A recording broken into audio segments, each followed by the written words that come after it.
Olá, bom dia, pessoal. Eu vou ler uma mensagem aqui do livro Parábolas Eternas. Sonho de Carino. Desde pequeno, Carino só tinha conhecido uma paixão: dançar e sonhar em ser uma grande bailarina do balé Bolshoi. Seus pais haviam desistido de lhe exigir empenho em qualquer outra atividade. Os rapazes já haviam se resignado. O coração de Carino tinha lugar para somente uma paixão, e tudo mais era sacrificado pelo dia em que se tornaria bailarina do Bolshoi. Um dia, Carina teve uma grande chance: conseguir uma audiência com Sergei Davidovich, diretor master do Bolshoi, que estava selecionando aspirantes para a companhia. Dançou como se fosse seu último dia na Terra. Colocou tudo o que sentia e que aprendera em cada movimento, como se uma vida inteira pudesse ser contada em um único passo. Ao final, aproximou-se do Master e perguntou: então, o senhor acha que posso tornar-me uma grande bailarina? Na longa viagem de volta à sua aldeia, Carina, em meio às lágrimas, imaginou que nunca mais aquele não deixaria de soar em sua mente. Meses se passaram até que pudesse novamente calçar uma sapatilha ou fazer seu alongamento em frente ao espelho. 10 anos mais tarde, Carino, já estimada professora de balé, criou coragem de ir à performance anual do Bolshoi em sua região. Sentou-se bem à frente e notou que o senhor Davidovich era ainda o diretor master. Após o concerto, aproximou-se dele e contou-lhe o quanto ela queria ter sido bailarina do Bolshoi e quanto doeu anos atrás ouvir-lhe dizer que não seria capaz. Mas, minha filha, eu digo isso a todas as aspirantes, respondeu o senhor Davidovich.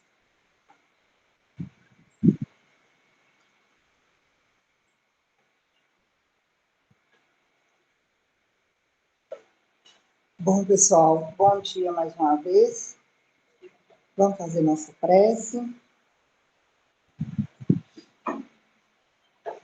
Pai de amor e bondade, Mestre amado Jesus, espiritualidade amiga que vem ter conosco, nosso mentor, nosso irmão Chico Xavier, e todos os espíritos abnegados que vêm abraçar essa tarefa de amor, também os nossos irmãos abnegados, que são os responsáveis pela tarefa de assistência da casa, de tratamento espiritual, cirurgias espirituais.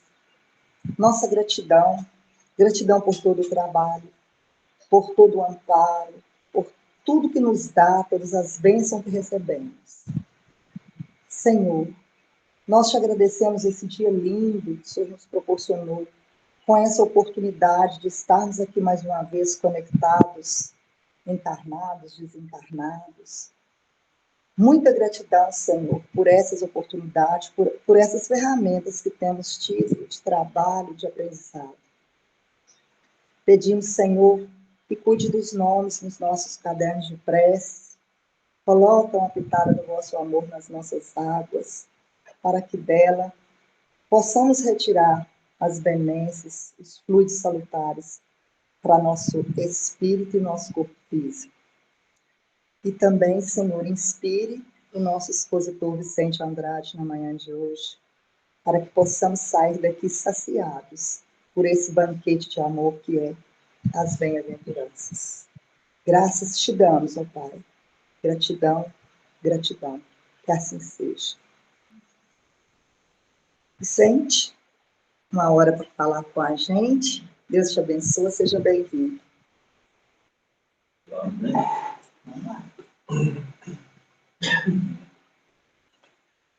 Muito bom dia a todos. Jesus nos abençoe, nos ampare, que nós possamos sair daqui mais mais sabido hoje, sobre o tema da manhã, que é as bem-aventuranças. Cada um de nós e todos nós podemos participar, fiquem à vontade, cada um faz a sua contribuição para a gente poder aprender uns com os outros, né? Jesus proferiu 4 sermões. O Sermão do Monte, o Sermão dos Ais, o Sermão Profético e, por último, o Sermão da Despedida, que foi o Sermão do Cenáculo. Esse assunto que nós vamos conversar hoje está no primeiro deles, que é o Sermão do Monte. O Sermão do Monte ele é um sermão de abertura, onde ele mostra para a gente o caminho. Ele traça um roteiro no Sermão do Monte. Um roteiro de conduta, um roteiro comportamental. É como se a gente se perguntasse assim, o que eu preciso fazer, como é que eu devo me comportar para eu tirar o melhor proveito dessa oportunidade reencarnatória que eu estou tendo. E Jesus, então, lança o sermão. E ele inicia o Sermão do Monte com as bem-aventuranças, que são 9 exortações, mas que, na verdade, alguns estudiosos consideram como sendo 7. Que a partir da 9ª, da 8ª, na 8ª, parece que há um ciclo, ele volta na primeira de novo, porque a primeira é bem-aventurados os pobres em espírito, porque deles é o reino dos céus. E a 8ª é bem-aventurados os que sofrem perseguição por causa da justiça, porque deles é o reino dos céus. Então, o esforço que nós fazemos acontece e há um retorno pela bem-aventurança. Há um esforço, uma prática e há uma conquista por isso. A conquista da primeira é o reino dos céus. E a conquista da 8ª também é o reino dos céus. Então, alguns estudiosos consideram 7, entendendo que na 8ª há uma ciclagem aí, recomeço de contagem. E as 7 primeiras bem-aventuranças, não é por acaso que são 7. O 7 é esse número místico, né? Esse número multiplicador. Nós podemos lembrar, por exemplo, das 7 cores básicas, cujas combinações constituem todas as tonalidades do universo inteiro conhecido. Nós podemos pegar 7 notas musicais, cujas combinações constituem toda a musicalidade do universo. E assim a gente vai pegando aí os 7 dias da semana, que multiplicados constituem uma eternidade na sua sequência. Então, 7 aparece aí. Lá no Apocalipse, os 7 castiçais, os 7 cavalos, ou seja, é toda uma simbologia dentro do 7. Não 7, mas 70 vezes 7. Quando Pedro pergunta para Jesus, mestre, quantas vezes deveria perdoar? 7 vezes? Muito bem lembrado ali, Adonir. E Jesus, então, responde, na verdade, te digo que não 7 vezes, mas 70 vezes 7. O que ele está querendo dizer? 70 vezes 7 dá 7 vezes nada, 7 vezes 7, 490 vezes. Então, na vida, nós temos que perdoar 490 vezes? 490 vezes a gente perdoa um cunhado, uma sogra, né? Uma esposa, um marido, um filho. 490 vezes a gente perdoa alguém que está na nossa companhia, talvez até num dia ou numa semana, dependendo da intensidade, da agressividade da criatura. Então, as 7 bem-aventuranças, elas agem combinadas, elas agem entrelaçadas, funcionando entre si. Elas agem interdependentes uma da outra. A segunda não acontece se não acontecer a primeira. A terceira não acontece se não acontecer a primeira e a segunda. A quarta não acontece se não acontecer a primeira, a segunda e a terceira. Elas são interdependentes. Então, é um processo em construção. Todos nós estamos em construção. Tudo em nós é construção. A nossa fé é um processo em construção.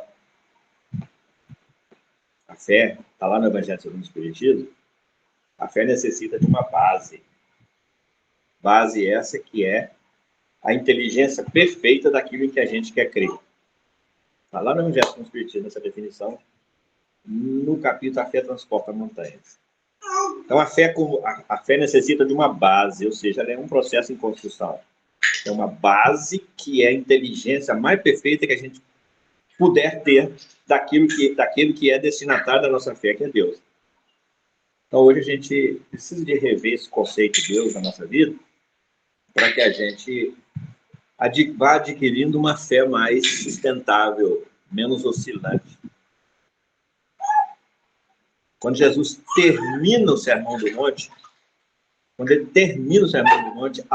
os últimos versículos do Sermão do Monte são no Sermão do Monte, que ele inicia com as bem-aventuranças e depois fecha com a parábola dos 2 fundamentos. Então, ele fecha o Sermão do Monte assim: porque o homem insensato é aquele que constrói a sua casa sobre a rocha. Ele não está falando de casa, está falando de casa mental. É aquele que constrói a sua casa sobre a rocha. Porque aí vem o vendaval, o rio transborda, cai a chuva, a tempestade, e essa casa não se abala. Então, há uma base de construção de cada um de nós. Cada um de nós é um processo em construção. E as bem-aventuranças são os caminhos utilizados e fornecidos para nós por Jesus, para que cada um de nós siga um projeto legal, divino, para nos construir. Entender isso é fundamental, porque o Espiritismo vem devolver cada um de nós para nós mesmos. Porque a gente delega para os outros, muitas vezes, não raro isso acontece, delegar para os outros ter que fazer para nós. E, na verdade, é nós que precisamos fazer para nós e ajudar os outros a fazer a parte deles. Isso constitui a caridade. Não esperar do outro, mas fazer a nossa parte e, na medida do possível, da possibilidade, ajudar o outro a fazer a parte dele. Ajudar o outro a fazer a parte dele, não pegar a parte do outro e trazer para as nossas costas. Porque muitas vezes a gente faz isso, e isso não é o correto perante a lei divina. Por quê? Porque cada um receberá de acordo com as suas obras. Então, muitas vezes, quando nós tomamos do outro o que ele tem que fazer, nós estamos tirando dele a responsabilidade de vivenciar aquilo e de colher os frutos das obras dele, naquele sentido. Então, ao invés de ser um ato altruísta, é um ato egoísta. Então, a gente precisa ter bastante discernimento nesse ponto aí, para a gente não entrar em terreno alheio, porque nem Deus diz respeito ao nosso livre-arbítrio. Só ganha cansaço. Hã? Só ganha cansaço. E a gente só ganha cansaço, decepções, frustrações, amolações. Porque cada um é único, cada um é um.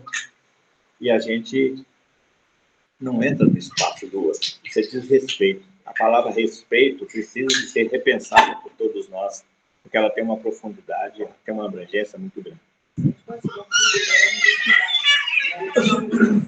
Exatamente. Pode ser uma fuga. É. Então, as bem-aventuranças, elas são interdependentes. E são 7 principais, porque a partir da 8ª ciclo, então nós vamos ficar na 7, tá? Vamos ficar... Por que nós estamos falando isso? É porque há uma proposta da gente estudar as bem-aventuranças. Como é que foi? Combinado uma vez por mês?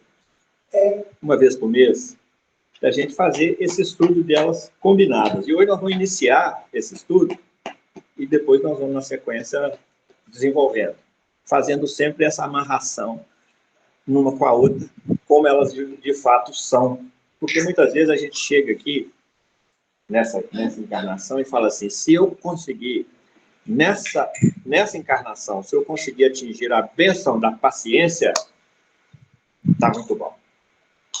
Só que para se adquirir a bênção da paciência, tem tantas outras bênçãos que nós precisamos de agregar a isso para conseguir a paciência. Se eu conseguir nessa encarnação aprender a perdoar, tá bom demais. Mas, nossa, mas para aprender a perdoar, tem tantos valores que gravitam em torno do perdão. Então, é isso. A primeira das bem-aventuranças é bem-aventurados os pobres em espírito. Aí a gente, sem essa abrangência, a gente fala assim, se eu conseguir me empobrecer em espírito nessa encarnação, tá bom demais. Mas vai direto no ponto, e na verdade tudo é combinado, tudo há uma combinação, há uma relação, há uma interligação de valores. A gente não consegue caminhar numa direção sem estar olhando para as outras direções ou utilizando todos os recursos dessas outras direções. Então, as bem-aventuranças vêm conversar conosco, dialogar conosco sobre isso. Que nós precisamos de começar a ter essa ideia de conjunto, essa ideia de mais coletiva. Nós percebemos que nós estamos começando a evoluir quando nós começamos a sair do individual e entramos no coletivo. Quando nós começamos a parar de pensar só em nós e começamos a pensar coletivamente. E as 7 bem-aventuranças é um convite à conduta, ao pensamento, à ação coletiva. Porque 7 é um número multiplicador. 7 vezes 7 não são 49. 7 vezes 7 acena para o infinito, acena para a eternidade. 7 faz parte dos nossos ciclos de desenvolvimento. Nós nascemos, reencarnamos, até os 7 anos nós transitamos entre os 2 planos. Se aconteceu um fenômeno espírita que agora, como ela estava narrando, aconteceu um dia desse, que ela nem estranhou, é porque ela está nos 2 planos, até os 7 anos. Porque a reencarnação se consolida aos 7 anos. Até ali, pelo esquecimento do passado, o espírito, ao reencarnar, ele passa pelo esquecimento do passado e ele zera a sua memória. Então ele vira uma xícara vazia. O educador tem a oportunidade de encher essa xícara de outros valores, que é para isso que existe a reencarnação. Para que a gente tenha um descanso do nosso passado e para que se abra uma nova oportunidade para a gente reiniciar um processo novo. O educador aí tem a oportunidade de jogar nessa xícara valores novos para que retempere o caráter daquele espírito. Isso tem nome, chama-se educação. Está na questão 685 do Espírito. Quando Kardec traz para nós que educação é a arte de formar caracteres. Então, a xícara está vazia, é hora do educador ir com os caracteres segundo as leis divinas e reencher essa xícara. Educação é o conjunto dos hábitos adquiridos. A xícara está vazia, é hora de incutir valores e forças naquele espírito para que ele adquira novos hábitos. Porque os hábitos antigos não estão funcionando bem. Então, o 7 aí surge, inclusive, na nossa vida como elemento divisor de eras. 0, 7, 14. O que é isso? Adolescência. Depois, 21. O que é isso? Maioridade. Enquanto do 0 ao 7 é o momento em que o espírito está mais receptivo, porque está vazio de valores. Dos 7 aos 14, a reencarnação se consolida aos 7. Dos 7 aos 14, ele já começa a resgatar com mais intensidade os valores que constituem a sua personalidade. Quando você trouxer sua mochila nas costas, 7 anos ele abriu essa mochila. 7 anos ele começa a buscar lá e usar. A figura é muito boa.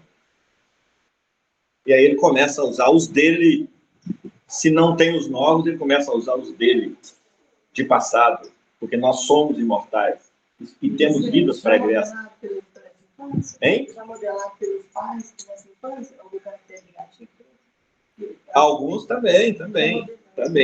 Nessa daqui. também nessa daqui, porque por mais que a gente tenha cuidado, a gente acaba passando algo incoerente com a justiça divina, com a lei divina. Né? Porque nós também estamos em aprendizado e não somos perfeitos, temos ainda as nossas fragilidades. Mas o que conta realmente são os valores que o Espírito traz consigo no seu psiquismo, que é onde Emmanuel abre o livro Pensamento e Vida, falando para nós assim, a casa mental, olha essa frase, gente, a casa mental é o espelho da vida em toda parte. Ele está querendo dizer para nós assim, olha, onde você vai, você se leva daqui para lá e de lá para cá. Então, você não sai daqui, entra no plano espiritual e vira uma outra criatura. Não, você chega lá, a mesma criatura que você é, porque a sua casa mental te reflete lá.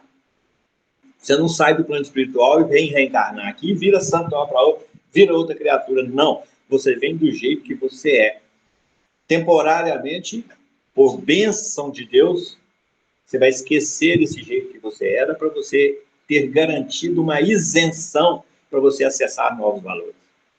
A partir daí, você vai resgatando, o Espírito vai resgatando os próprios valores. Então, o prazo da educação é nos 2 períodos de 7, o prazo mais proveitoso, de 0 a 7 e de 7 a 14. Porque a partir dos 14, aí entra o conflito de gerações, né? Choque de valores. Aí o educador já não tem acesso mais a isso. Por favor.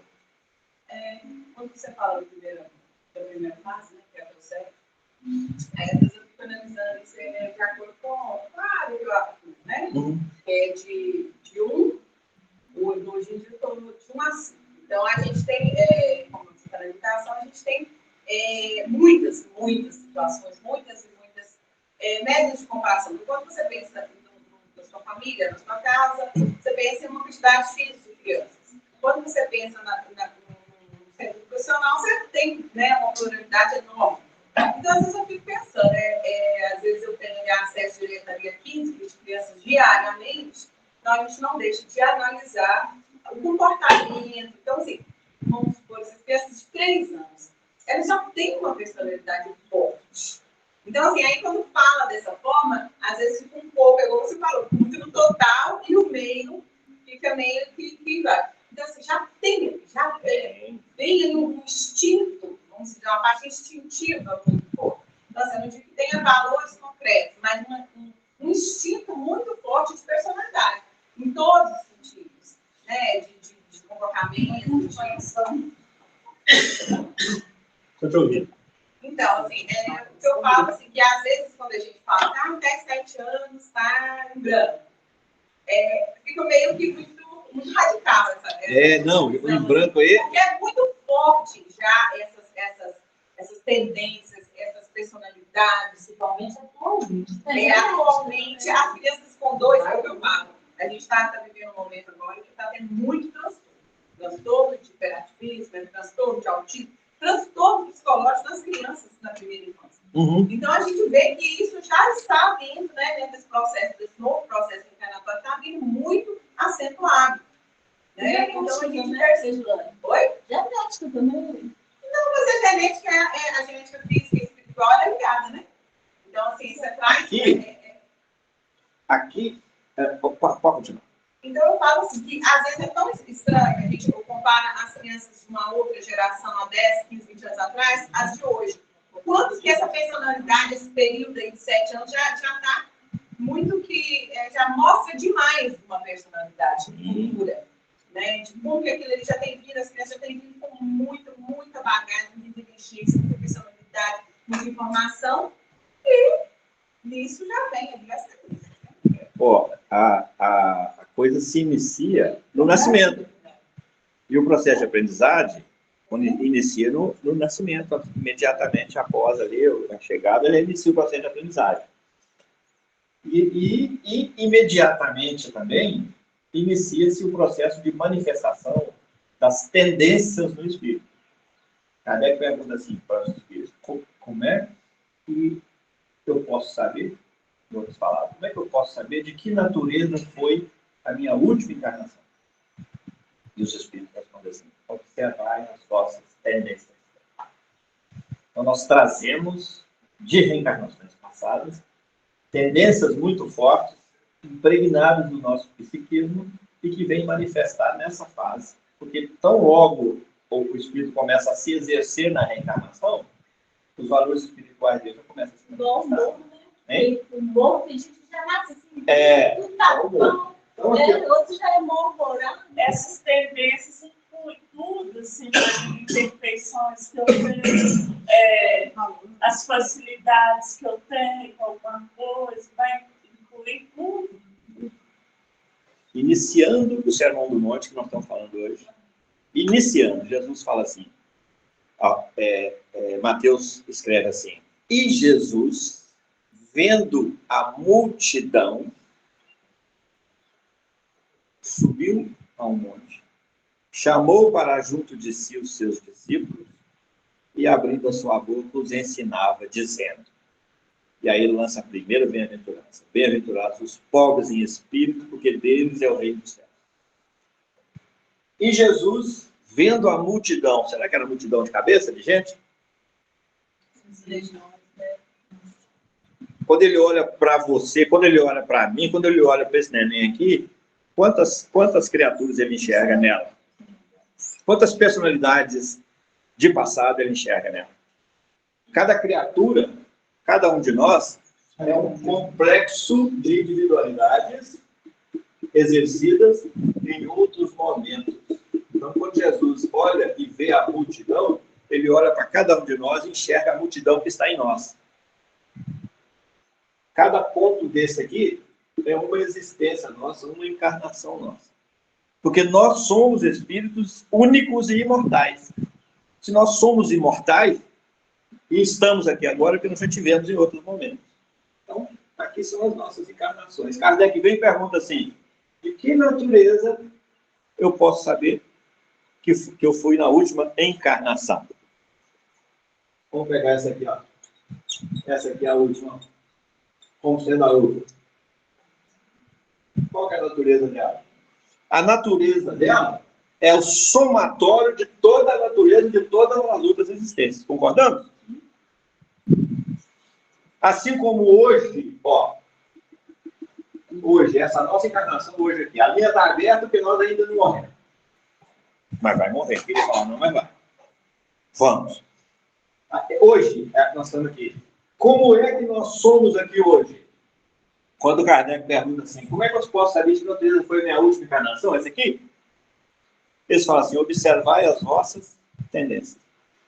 Porque ao reencarnar, essa linha aqui é a linha do esquecimento do passado. Mas ela não é totalmente fechada, porque manifesta em nós algumas tendências de quem nós fomos aqui, que nós projetamos para aqui. Aqui é nós hoje, né? Com relação a uma reencarnação pontilhada, porque nós estamos ainda em construção e encarnados. Com relação a essas outras informações, ainda de hoje eu estou na melhor versão. A melhor versão nossa é hoje. Eu já fui de todas essas. Nós hoje somos a nossa melhor versão. Vamos entender por que isso? Porque nós estamos debaixo da lei de progresso, que é uma lei divina inegaciável. Então a lei está nos puxando para cima e para frente o tempo todo. É a lei de atração do Pai sobre a criatura. E essa lei de atração funciona do átomo ao anjo, passando por todos os reinos da natureza. Então hoje nós somos seguramente a nossa melhor versão, mas nós somos livres para fazer dela o que nós quisermos. Isso não nos isenta de cometer equívocos de novo, não. Porque nós ainda não consolidamos os nossos valores morais. Mas já somos o melhor que nós conseguimos ser. Ou seja, nós hoje somos exatamente o produto, o resultado das nossas escolhas de passado. Aqui. Dessas escolhas aqui. E das nossas ações, das nossas práticas, das nossas atitudes.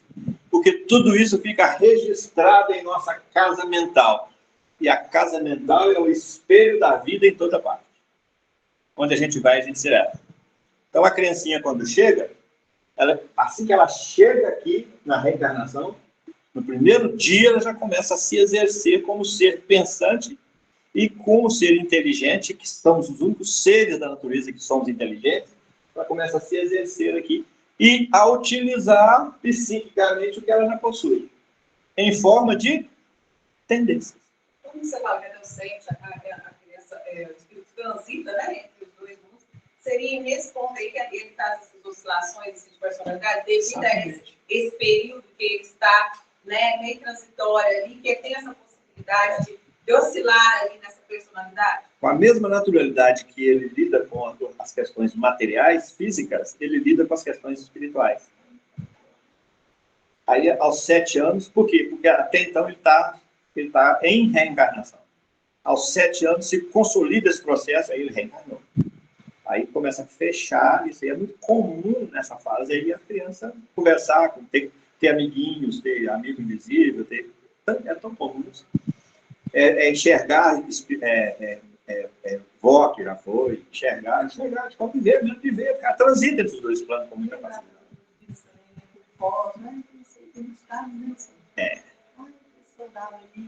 Isso, exatamente, lembranças, né?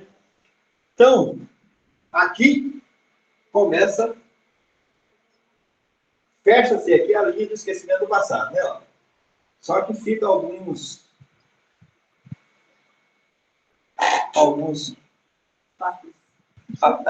frestas, ó, daqui para passar em forma de tendência.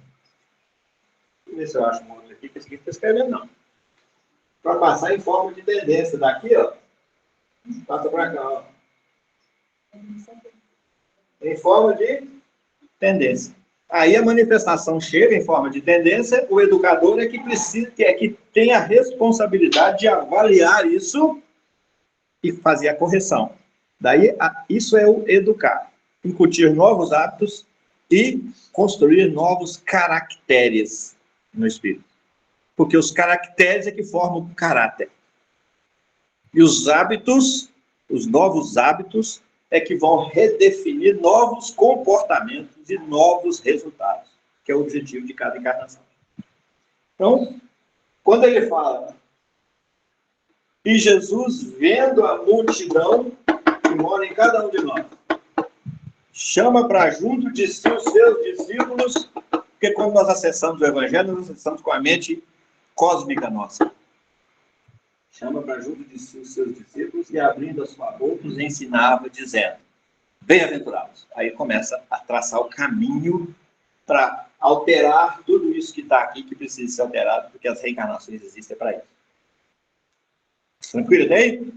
Aí as tendências que vão surgindo, elas vão surgindo, os comportamentos vão surgindo em forma de tendências nesse período. A gente às vezes fala, é meio radical mesmo falar assim, do 0 ao 7, ela transita e tá vazio. Não, vazio em comparação com o relativo com hoje, né? Que hoje nós estamos completamente travados por todos os valores culturais, religiosos, políticos, científicos, tecnológicos. Isso tudo trava a gente.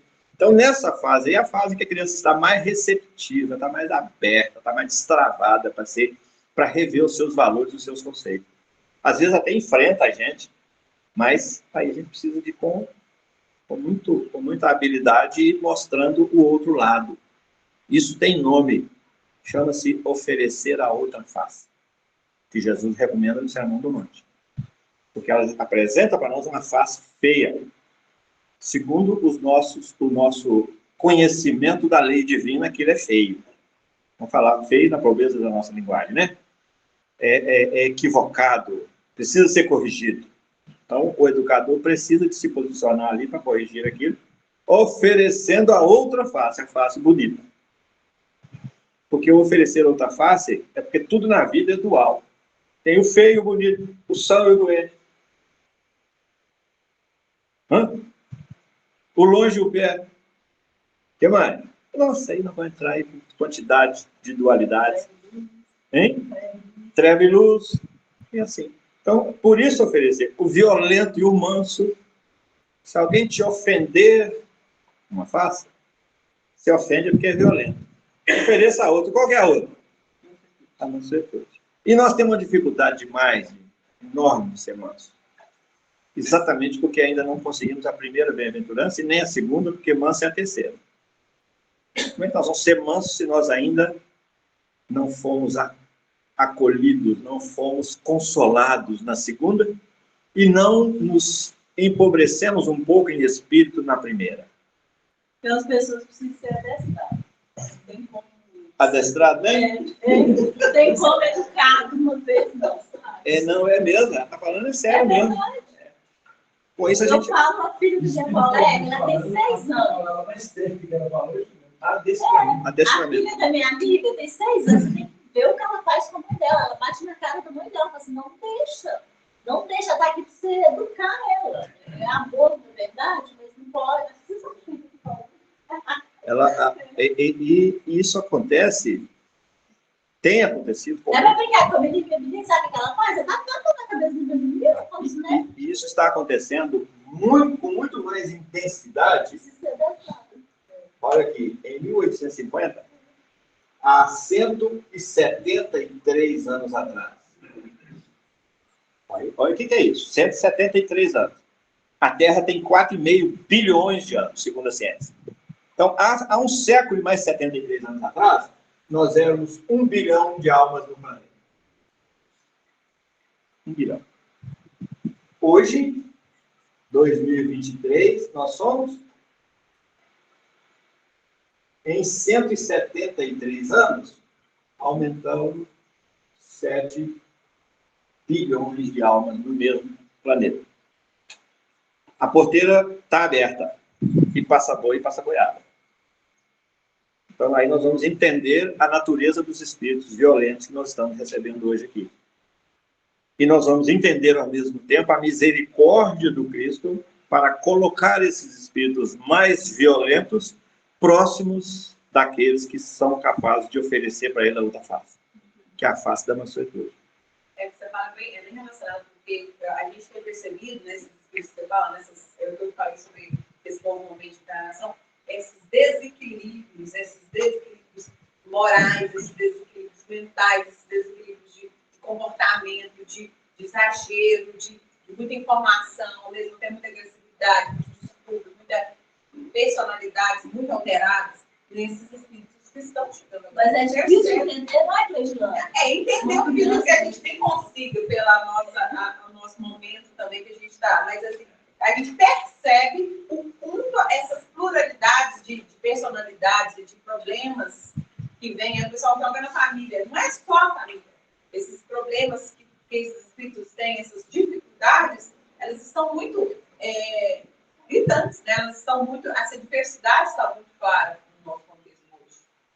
Eu escutei do Mário Sérgio Cortella um dia desse, falando que hoje, um menino de 5, 6, 7, 8 anos, tem muito mais informação na palma da mão do que o imperador romano tinha. Evolução, né? O imperador que tinha que dirigir um império, administrar um império, guerra, conquista, posse. E esse menino hoje tem mais informação na palma da mão do que esse imperador tinha na época dele. É para a gente avaliar isso. Então, o que nós estamos fazendo com essa informação? Nós não estamos falando de meninos petitinhos, nós estamos falando de meninos grandinhos também. O que nós temos feito com as informações que nós temos na palma da mão? Como é que nós temos nos utilizado dela em nosso benefício? Ou como nós temos nos utilizado dessa informação trazida pela rede mundial de computadores para nós, disponibilizado, como é que nós temos empregado o nosso livre-arbítrio e utilizado essas informações para nos corromper mais ainda? Porque dependendo da forma como nós utilizamos, e nós estamos cansados de ver isso aí, nós estamos patrocinando o mal. Então, é preciso que a gente tenha muito discernimento nesses momentos. Filtro é muito importante. Né? Mas, assim, no plano espiritual, tem essas tecnologias tudo aqui, né? Porque eles já chegam, assim, para saber né, tudo. Então, aqui deu para a gente entender, aqui, gente, a multidão que Jesus enxerga é a multidão de cada um de nós, porque o Evangelho, ele vem para cada um de nós. Ele não vem para o outro. Olha, minha sogra, meu namorado, minha mulher, meu marido, devia estar aqui agora escutando isso. Não. Quem precisava estar aqui escutando isso somos nós, porque eles terão um momento deles de escutar. Ou já escutaram e não fizeram nada com isso, ou já escutaram e já fizeram e nós nem percebemos. Isso não nos cabe. A conversa do Evangelho é com cada um de nós. Ela precisa de ser, o diálogo do Evangelho precisa de ser com cada um de nós. Então, é por isso que a gente precisa chamar as bem-aventuranças para nós. E nós também somos instrumentos para poder passar do jeito da gente. Exatamente. Exatamente. Então, a primeira delas é bem-aventurados os pobres em espírito. Os pobres, empobrecer-se em espírito, nesse caso aí, é caminhar, é predispor-se a caminhar na direção da humildade. Porque o que realmente faz com que a gente se sinta rebelde, preconceituoso, violento, justiceiro, é riqueza de espírito. É que a gente acha que é maior que o outro. É nesse sentido. Então, a pobreza em espírito aí é consequência do processo de aprendizado que cada um cria para si, para aprender a ser do tamanho que é. Porque muitas vezes, aqui Jesus está falando assim, olha, você está achando que é mais do que é. Empobreça-se um pouco em espírito. Caminhe na direção da humildade. Porque aí um novo estado de alma nascerá, surgirá em você. Porque você está no mundo das ilusões. Então, quando você traz para a realidade um novo estado de alma, surge em você. E esse estado de alma melhor tem nome, chama-se Reino dos Céus. Quando ele fala dos céus, também nós temos que colocar na nossa cabecinha que os céus do Evangelho, o que eles querem falar é os planos espirituais. Sim. Não, esse céu que a gente está vendo, de todo mundo que até nós que estamos dentro da doutrina, tem hora que a gente cai. É o céu, não. Sim. E tem mais. E em relação à literalidade do Evangelho, na tradução, tem mais uma coisa a ser considerada. Muitas vezes o reino de Deus e o reino dos céus aparece na palavra dos 4 evangelistas. Dos 4 evangelistas, tem um deles que é Mateus, que era judeu, tradicionalmente judeu, e o segundo mandamento, você lembra qual que é? Dos 10. Primeiro, amar a Deus sobre todas as coisas. Segundo, não tomar o seu santo nome em vão. Lembra disso? Esse é o segundo. Amar ao próximo era o primeiro, né? Não, amar ao próximo é Jesus que traz.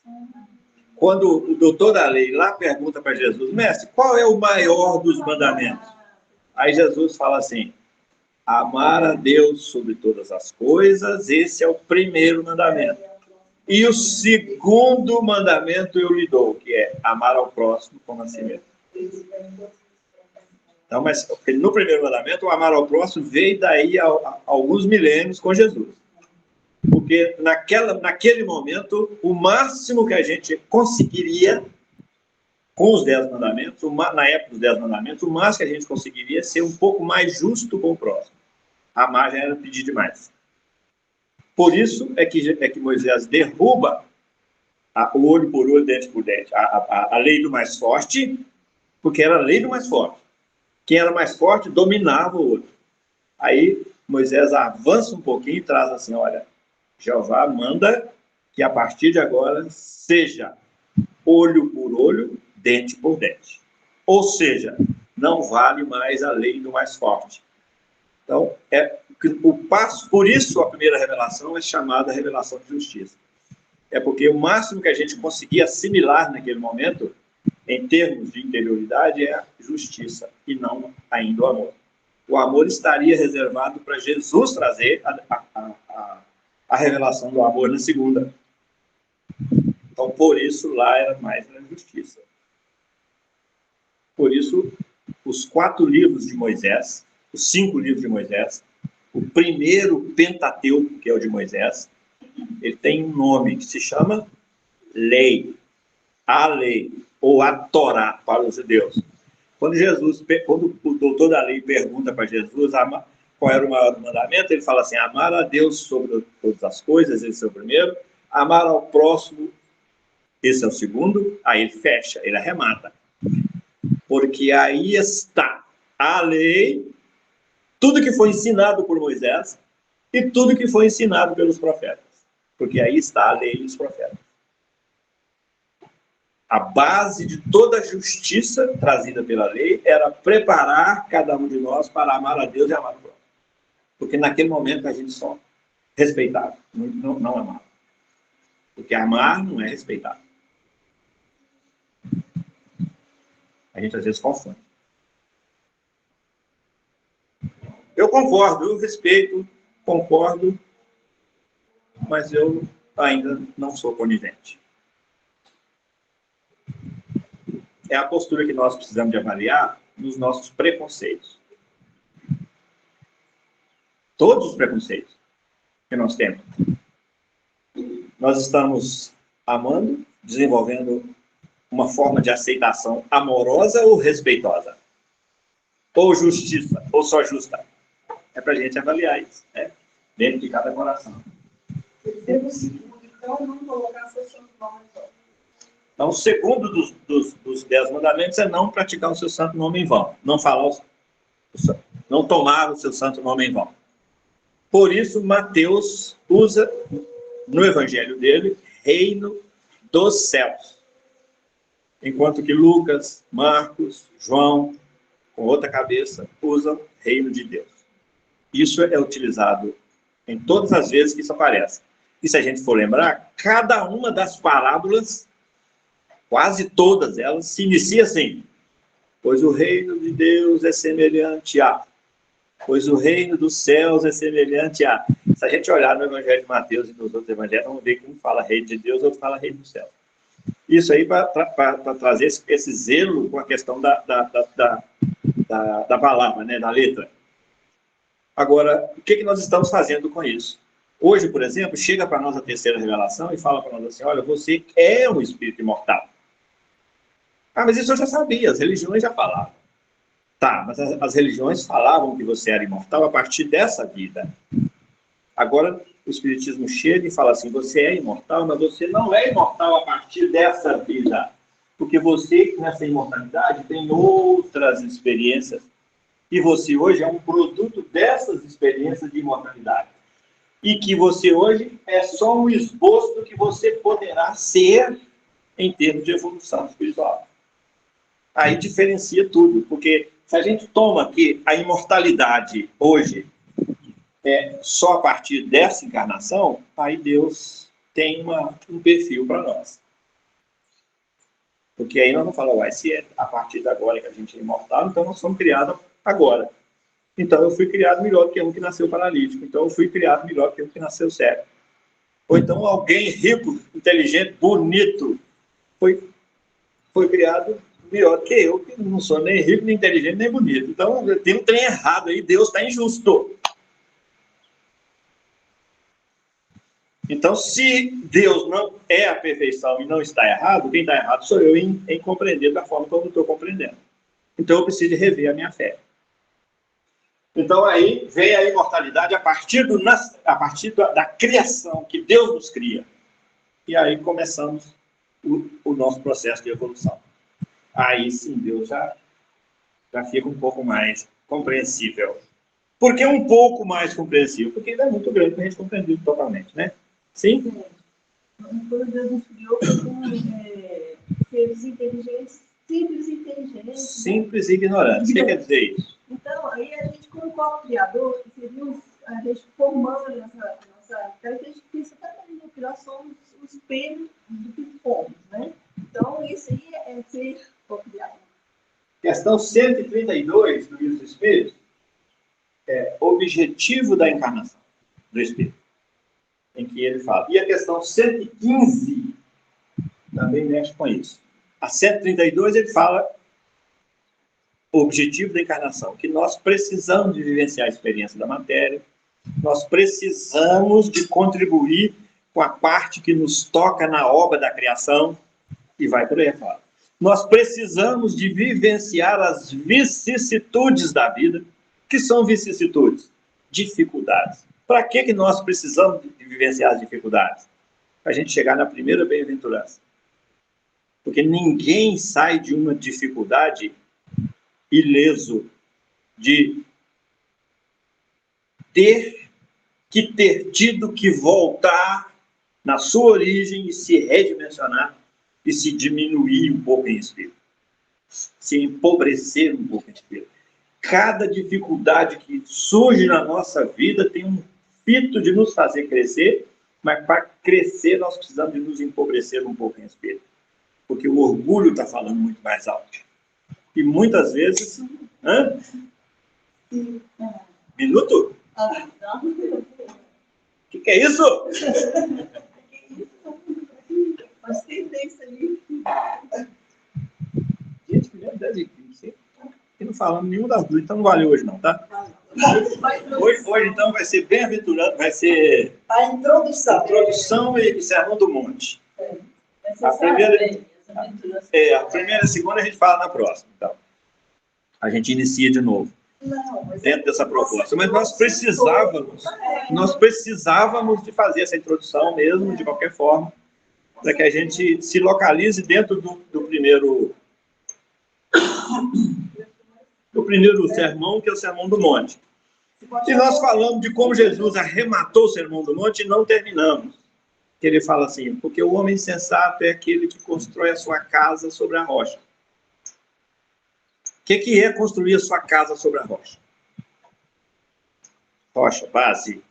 Em que base de conhecimento nós estamos edificando a nossa casa mental? Qual que tem sido o perfil de Deus para cada um de nós?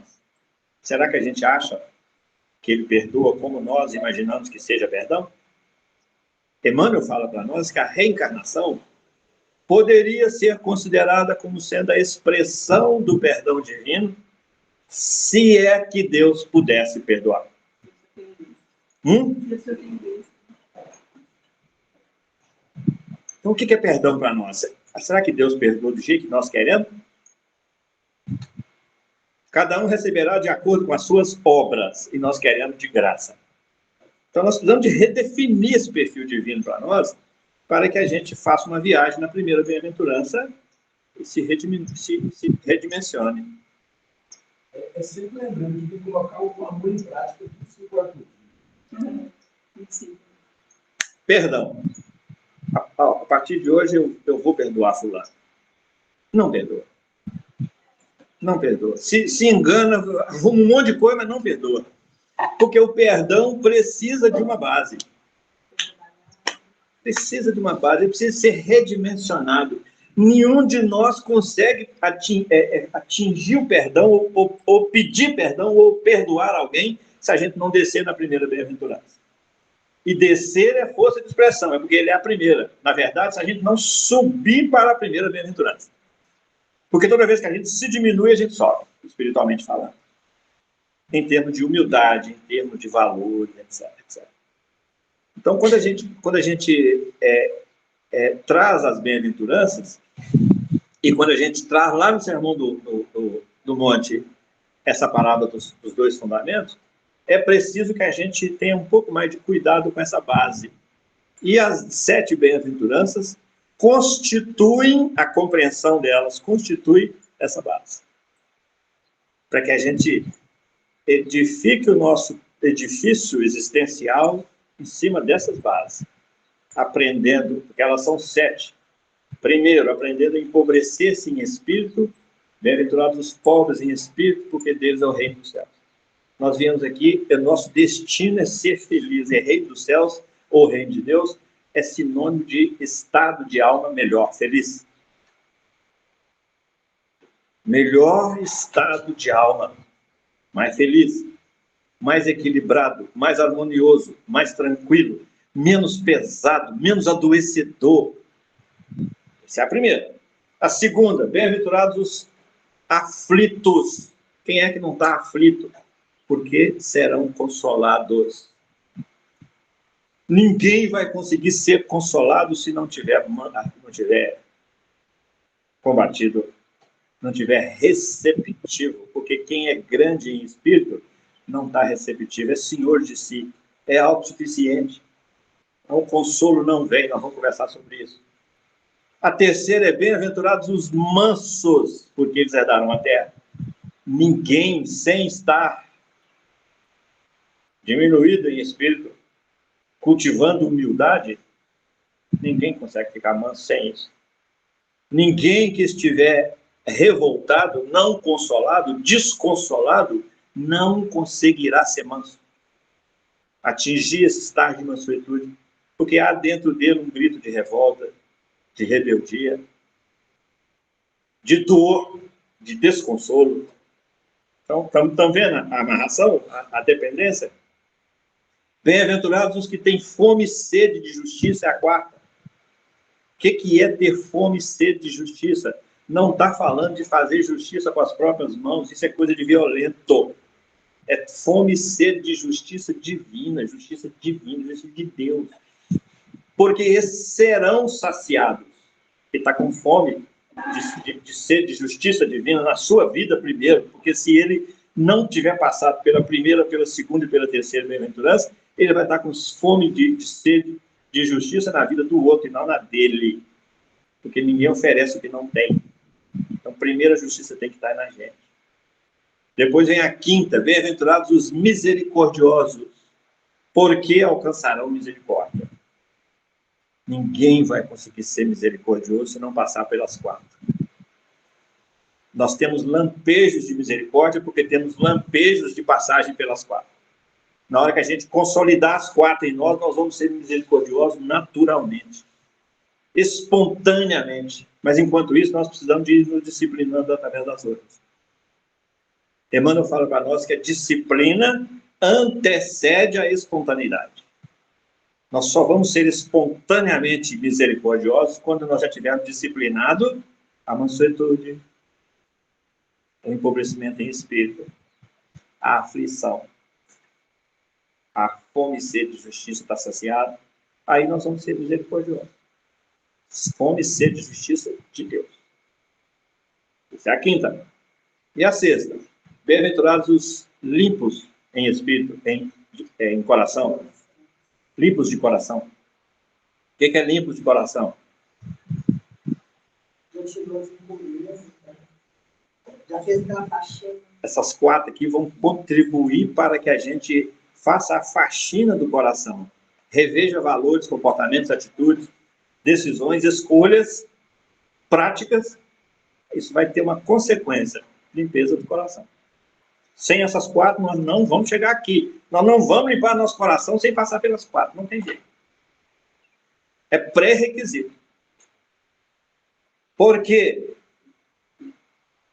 Porque serão chamados filhos de Deus. A sexta. Mas nós já somos filhos de Deus. Mas nós nos chamamos de filhos de Deus. Aqui é: serão chamados. Pelos planos maiores da vida, pela lei, pela natureza, pelas leis divinas.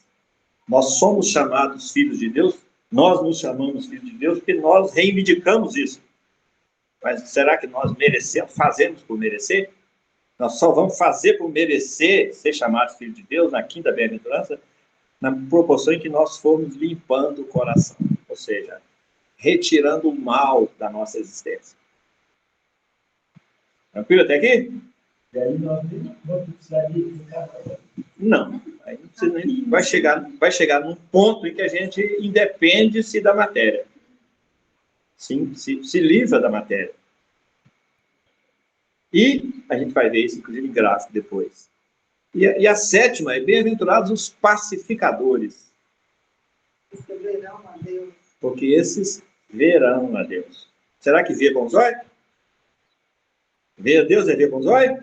É compreender. É ver com os olhos da alma, com os olhos da compreensão, com os olhos do coração.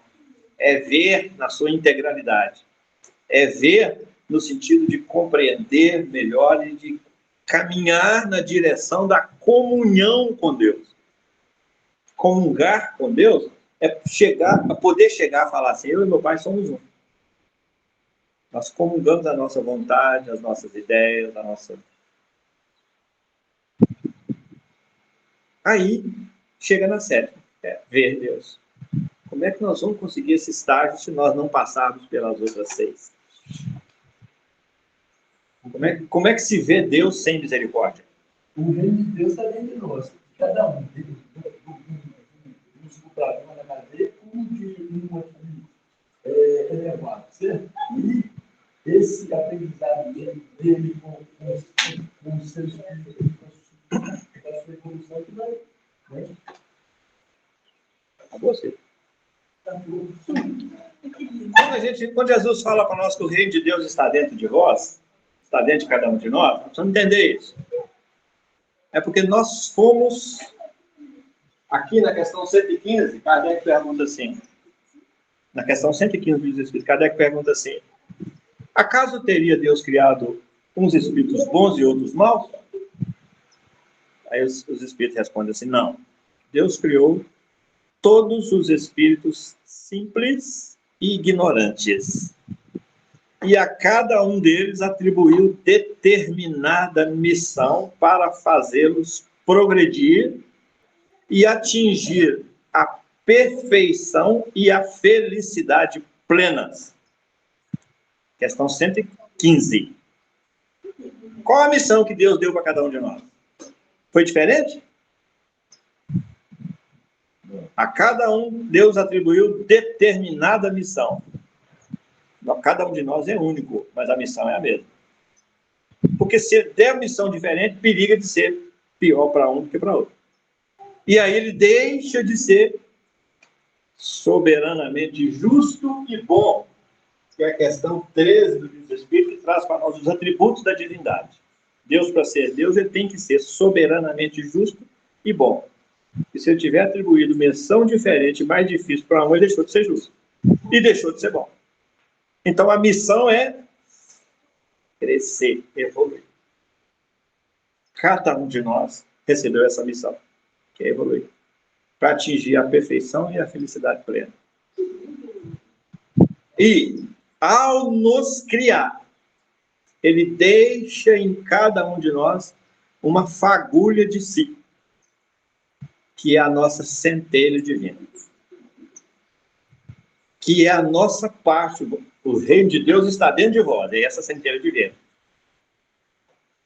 Que a nossa missão, na questão 115, na verdade, é ficar soprando essa centelha. Isso é evoluir. Porque senão ela apaga. Não deixar ela apagar. E mais que isso, fazer ela brilhe a vossa luz diante dos homens, para que vejam as vossas boas obras e glorifique a vosso Pai que está no céu. Então, quando ele fala, vós sois deuses, é porque nós trazemos em nós a centelha divina. Qual que é a vantagem da centelha divina em nós? Porque nós ainda em formação, nós podemos acertar ou equivocar. Cometer acertos ou erros. Na nossa ignorância, nós temos cometido muitos erros, poderíamos até dizer que mais do que os acertos. Ainda. E que ainda estamos passíveis de errar mais. Não é, isso não é trazer o lado feio, não. É trazer o lado real. Então, a centelha divina é a garantia do incorruptível em nós. Porque a centelha divina, por mais que a gente se corrompa, a centelha divina é incorruptível, porque ela é divina. É a presença de Deus em nós. Por isso Jesus fala assim, das ovelhas que o Pai me confiou, nenhuma se perderá. Uai, mas tem umas que estão sumindo demais, estão desaparecendo, estão escrafunchando para outros cantos aí da vida que é difícil de achar de novo. Sabe por que Jesus acha? Porque o foco de Jesus é na centelha divina daquela criatura. Ele tem certeza que ele sempre terá um ponto de partida para resgatar aquela criatura. Lá do fundo dos abismos. Vamos estudar. Acabei de ler 10 capítulos para fazer um estudo lá do Glaucus, do livro Ação e Reação. Vamos estudar o livro Ação e Reação, que é uma... Tem vários. Inclusive, tem o Segredo das Bem-aventuranças. Eu esqueci o autor agora, até tem ele. Eu tenho um também que fala das bem-aventuranças. Tem o Segredo das Bem-aventuranças, o Mistério das Bem-aventuranças, o Segredo das Bem-aventuranças. Tem vários. Se você entrar no YouTube, você vai ver livros sobre as Bem-aventuranças. Esse do Segredo das Bem-aventuranças parece que o autor é José Lázaro Boberg. Sim? Quando você fala de hoje, né, tem andar muito com o tema, né, de forma assim, a chegar em outras bem-aventuranças, eu entendo que o estudo de hoje, para mim, o que eu compreendo é que entender que a gente não tem que ir aos poucos, a gente tem que abrir para incluir cada bem-aventurança. Quando você consegue a 7, você já leva para os mundos superiores, você já chegou ao limite, já ensinou ao limite, você já elevou a um nível muito superior. Então, o que a gente tem que entender é que, às vezes, quando você pensa numa bem-aventurança, para chegar nela, você tem um mundo de experiências, um mundo de conceitos, de visões, de experiências na carne e no espírito para conseguir entender o que ela é e nem seja para chegar. Então, o que entende isso hoje? Quando se fala de um tema tão amplo, se entende a amplitude dessas 7 bem-aventuranças que são o plano universal de evolução. Exatamente. E mais, que nós precisamos para esse treino não ficar pesado para nós. Porque às vezes fica um treino tão pesado, tão alto. Mas não, nós estamos transitando na 7. A gente tem hora que a gente luta para se empobrecer um pouco em espírito, cultivando a humildade em nós. Só que a gente ainda não dá conta de ficar lá, nesse patamar. Mas nós já estamos estagiando na primeira e já estamos estagiando na segunda, buscando ficar consoláveis. O que é isso? Nós já estamos nos esforçando para ficar receptivo, oferecer, sim, para dar, combatendo o nosso egoísmo, mas combatendo também o nosso orgulho, né, virando a mão para poder receber, porque a gente às vezes se acha tão autossuficiente que não quer nem receber, tão orgulhoso, que independe das pessoas. Então nós já estamos trabalhando isso na gente, já estamos passeando na segunda bem-aventurança também. Para quê? Para podermos ficar um pouco mais consoláveis. Aí nós já estamos chegando na terceira, nós estamos lutando para amansar os nossos valores, as nossas reações, nós estamos trabalhando isso. Só que nós estamos falando disso, quando a bem-aventurança chega na sua totalidade, ela é integral, né? E que nós só vamos atingir a pureza de espírito quando a gente atingir essa integralidade. Mas nós já estamos lidando no meio dela. E o caminho é extenso. E nós estamos, por isso nós estamos em formação, em construção, né? Buscar os tópicos, tudo que tem dentro de cada tópico, ou seja, de cada bem-aventurança, abrir para entender. Nós já estamos na 4ª, que é bem-aventurados que têm fome e sede de justiça. Justiça divina, vamos entender isso. Nós já estamos lutando em prol da justiça divina, da implantação da justiça divina nas relações interpessoais, nas relações humanas, nas relações entre as criaturas, nas relações entre os reinos da natureza, mineral, vegetal, animal. Então, nós já estamos transitando aí. A 5ª é bem-aventurados os misericordiosos, porque alcançarão misericórdia. Nós estamos já mais misericordiosos do que éramos ontem? Já. Nós estamos alcançando mais misericórdia do que alcançávamos? Já. Porque a lei é uma só, é dando que se recebe. Então, se nós estamos recebendo, é porque nós estamos oferecendo também. Essa é a 5ª. E a 6ª? Temos lutado para limpar um pouco o nosso coração? Temos? Estamos transitando aí. Só que nós estamos em construção. A 6ª, somos já um pouco pacificadores?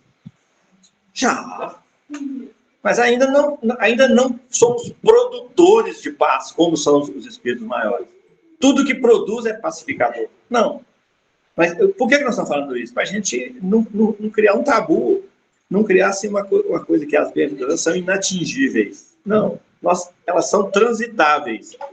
Tem hora que a gente está misericordioso, mas aí bate uma crise de... Paciência a gente tem que ter até com a percepção nossa. Tem hora que a gente tá manso, bate uma crise de brabeza, a gente escorrega, cai embaixo de novo, arrepende, nossa senhora, o que eu fiz? E começa o processo de novo. É assim. Tem filho doente? Mulher, então, São 4, 5 mulheres. Só tem uma dificuldade com a expressão pobre de espírito. No Evangelho de Mateus é pobre de espírito. No Evangelho de Lucas já é pobre em espírito.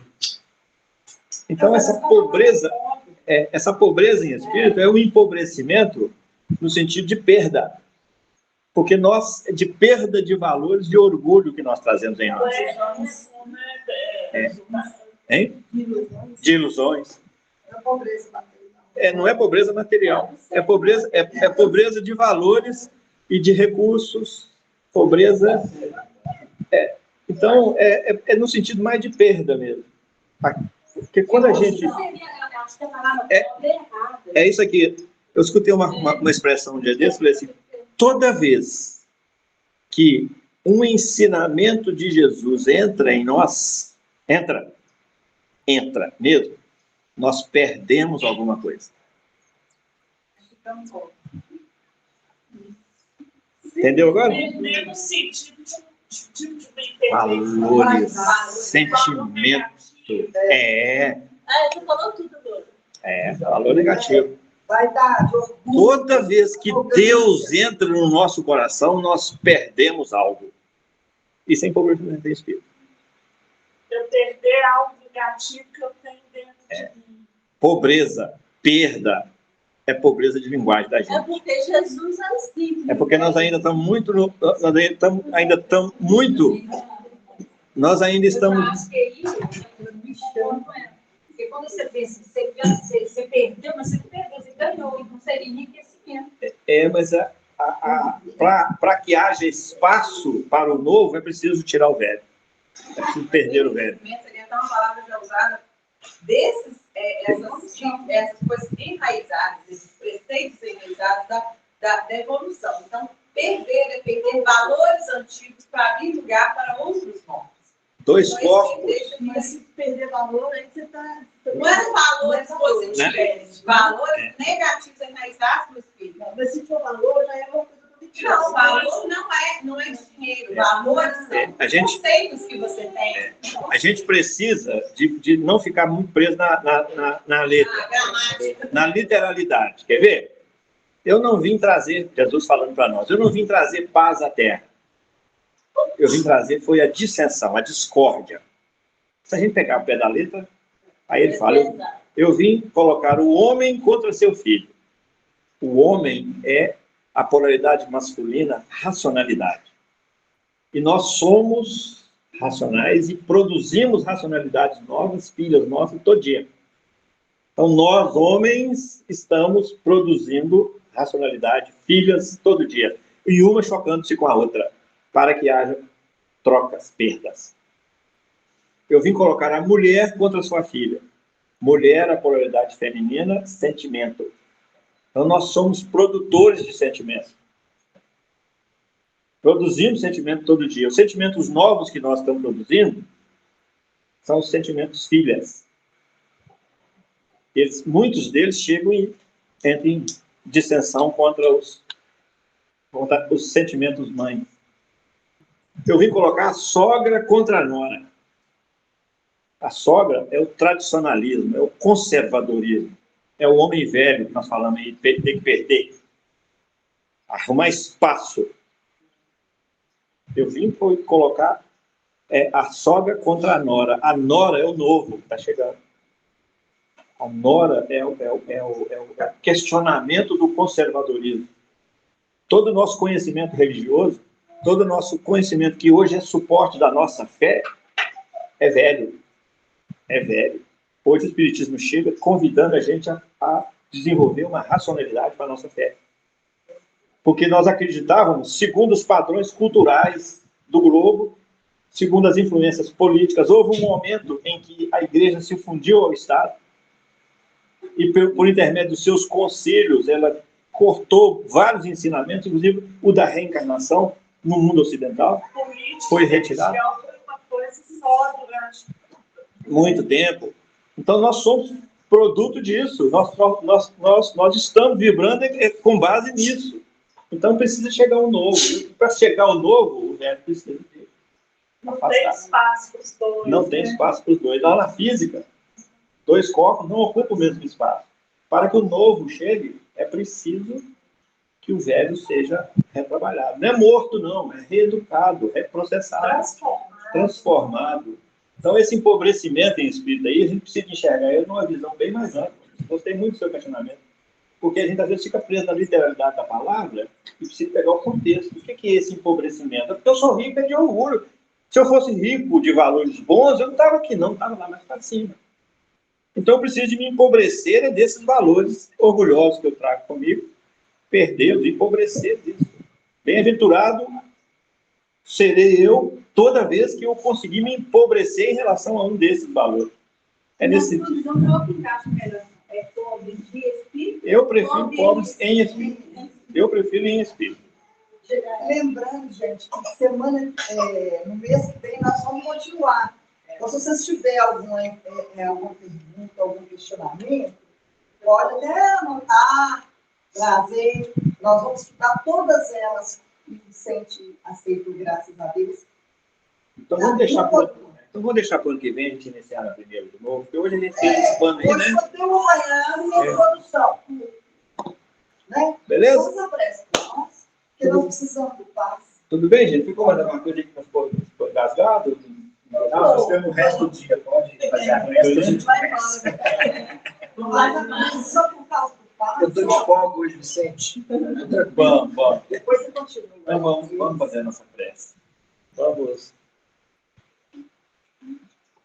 acalmar as nossas energias mais ainda. Sintonizarmos com os nossos amigos espirituais aqui do FEIC, com os nossos anjos de guarda, nossos espíritos protetores. Trazer para dentro do nosso coração o mais puro dos sentimentos de gratidão a todos eles. Gratidão, Senhor Jesus, pela paciência que o Senhor tem tido conosco, de esperar cada um de nós a processar-se, cada um na sua caminhada. Muito obrigado, Senhor Jesus, pela insistência que o Senhor tem tido com cada um de nós. Muito obrigado por não desanimar de nenhum de nós. E ao nos esperar, continuar investindo tanto, nos enviando tantos mensageiros, encarnados e desencarnados, para nos conduzir e nos ensinar o caminho que leva até o Senhor. Muito obrigado, Senhor, por se oferecer ao nosso Pai, para servir de guia e de modelo para cada um de nós aqui. Ajuda-nos, Senhor, a desenvolver em nós a sensibilidade para enxergá-lo verdadeiramente como modelo em nossas vidas. E ajuda-nos, Senhor, a cada um de nós, a nos entregarmos e sermos verdadeiramente conduzidos pelo Senhor, na certeza de que o Senhor é o caminho, é a verdade, é a vida. Gratidão, Senhor, por esse amor inabalável que o Senhor sente por cada um de nós. Ajuda-nos, a cada um de nós, Senhor, a mirarmos no Senhor como modelo e guia nosso e aprendermos verdadeiramente, internalizarmos o teu amor em nós e aprendermos a compartilhar desse amor com todos aqueles com os quais nós convivemos no nosso dia a dia. Ajuda-nos, Senhor, a construir em cada um de nós a nossa paz, baseada na tua paz, Senhor. E que possamos compartilhar no nosso dia a dia, no nosso trabalho, com todos aqueles que nós caminhamos, desses valores que o Senhor nos ensina e dessa paz, fazendo brilhar a nossa luz diante das criaturas. para que vejam a nossa conexão com o Senhor e possam glorificar a nosso Pai. Muito obrigado, Senhor, pela oportunidade de ser tempero na vida das pessoas, de ser o sal da terra. Ajuda-nos, Senhor, a sermos mais temperados e contribuirmos, cada um de nós, para temperar a vida das pessoas, para ajudar a consolá-los, a animá-los, a instruí-los, a despertar neles a certeza da sua presença em nossas vidas, que cada um de nós já tem. Muito obrigado, Senhor, por esse dia. Muito obrigado por essa reunião, por essa oportunidade que o Senhor nos concedeu de nos reunirmos aqui em Teu nome. Gratidão, Senhor. Gratidão e gratidão. Que assim seja, Senhor.